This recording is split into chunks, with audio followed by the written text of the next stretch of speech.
Pace bene, akhirnya ada yang bertanya, apa buktinya kamu katakan bahwa Yesus itu dan Nabi Isa itu adalah nama yang merujuk ke sosok yang sama. Sekali lagi sosok yang sama, teologinya berbeda, ceritanya berbeda, oke.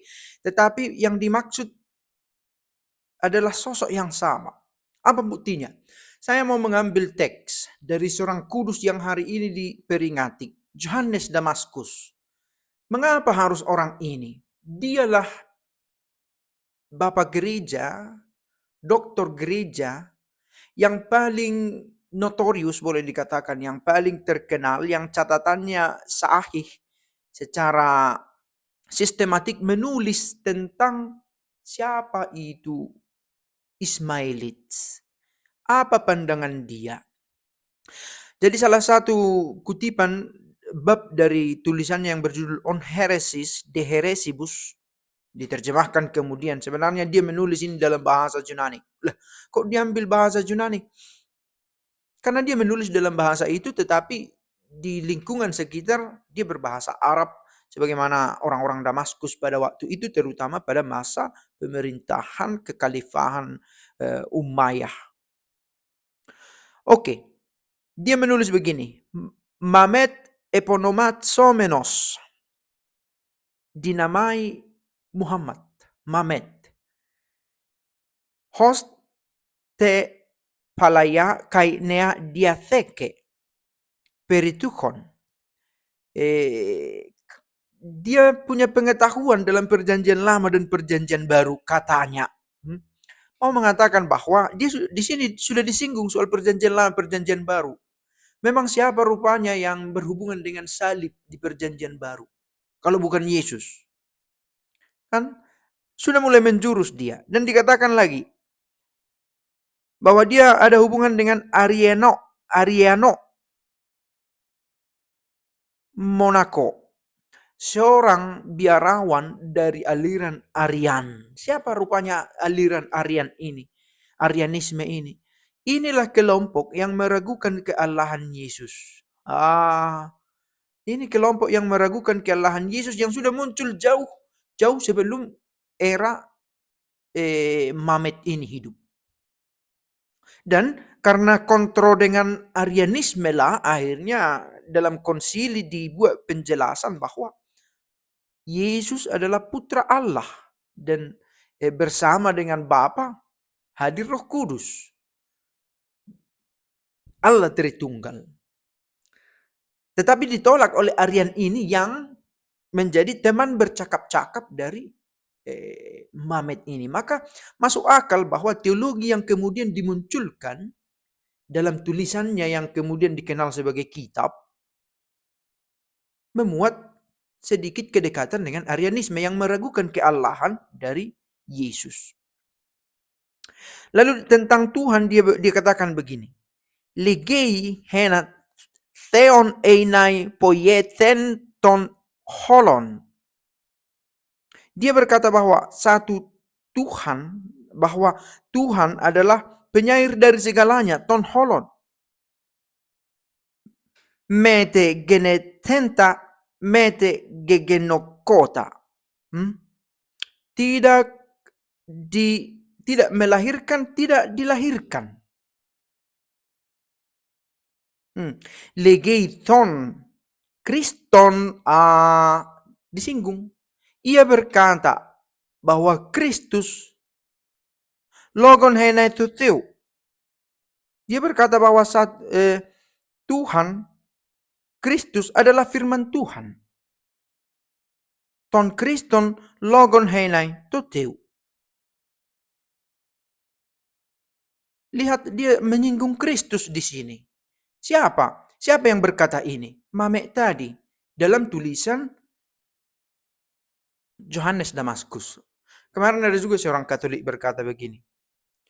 Mengapain kita sama-samakan itu? Lalu mengapa diambil tulisan Yohanes ini? Emang siapa dia? Dia bapak gereja dan pujangga gereja. Mendapat gelar doktor gereja.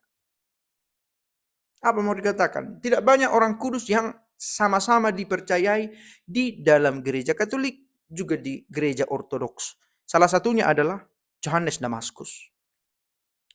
Tapi sayang sekali di tempat kita tidak begitu terkenal karena gereja katakanlah Katolik di Indonesia itu sangat Roma. Kan begitu ya. Di Ortodoks peran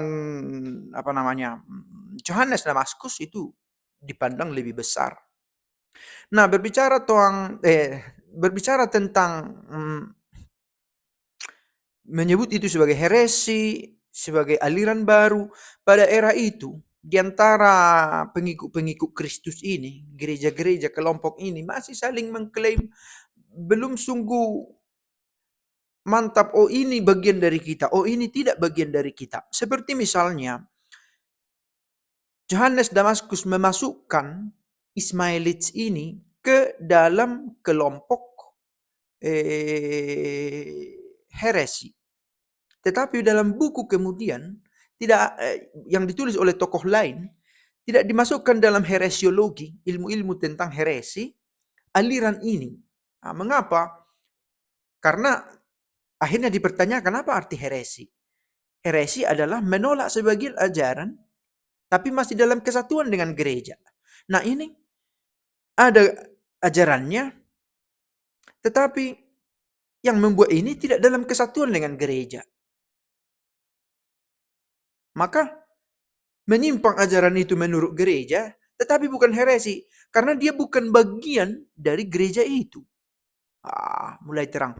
Dan dalam informasi lain dikatakan memang bahwa ajaran baru ini yang dimunculkan oleh Mamet Eponomatsomenos, yang dimunculkan oleh pemuda ini pada waktu itu,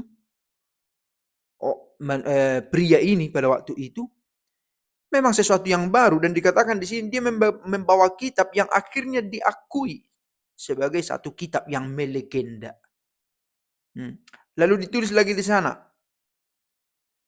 ada firman Tuhan, hogar logos totheu, firman Tuhan, kaito pneuma, dan rohnya, eiselthen, masuk ke dalam, eisten Marian, masuk ke dalam Maria,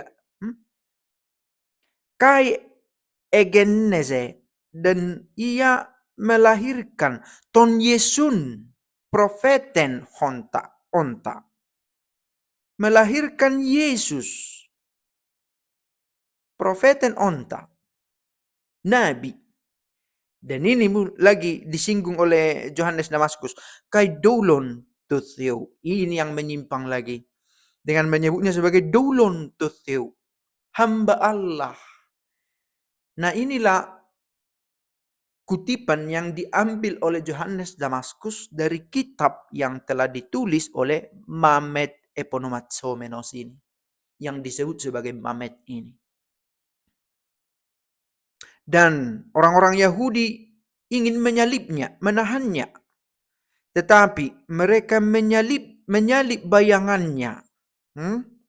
Tetapi Kristus ini tidak disalib, dibakar atau mati, karena Allah membawanya ke surga.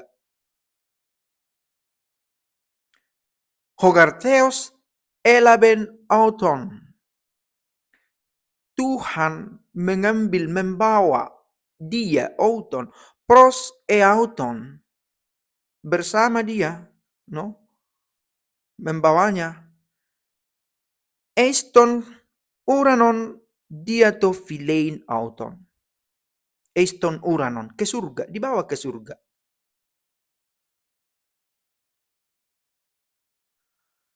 Oke, mengapa saya harus baca teks aslinya ini dengan terbata-bata? Mau mengatakan bukan saya yang menambah-nambahi. Dari teks aslinya itu dibuat demikian.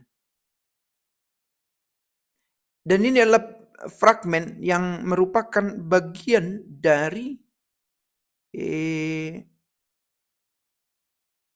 De Heresibus, tentang heresis yang paling asli dikatakan, yang otentik. Bagian dari tulisan Johannes Damaskus itu. Dan sebelum dia sudah ada juga pemikir yang membagikan hal semacam ini. Lihatlah, ada pengakuan tentang Allah yang satu, ada pengakuan tentang bahwa dia lahir dari Maria, lalu dari Roh Kudus, tetapi ada informasi lain. Kan begitu. Apa? Demi apa ini dikatakan? Supaya demi pengetahuan. Supaya jangan juga, oh biar selesai masalah kita sebut saja beda. Cita-citanya baik, tapi caranya tidak pas. The truth will set you free. Kebenaran akan membebaskanmu. Akhirnya kita bebas berbeda. Sampai akhirnya tahu, oke, sebenarnya teori kita ini berbeda ini. Tapi saya memegang teori yang ini sebagai Kristen. Kitab suci sudah selesai. Itu dia. Ciao.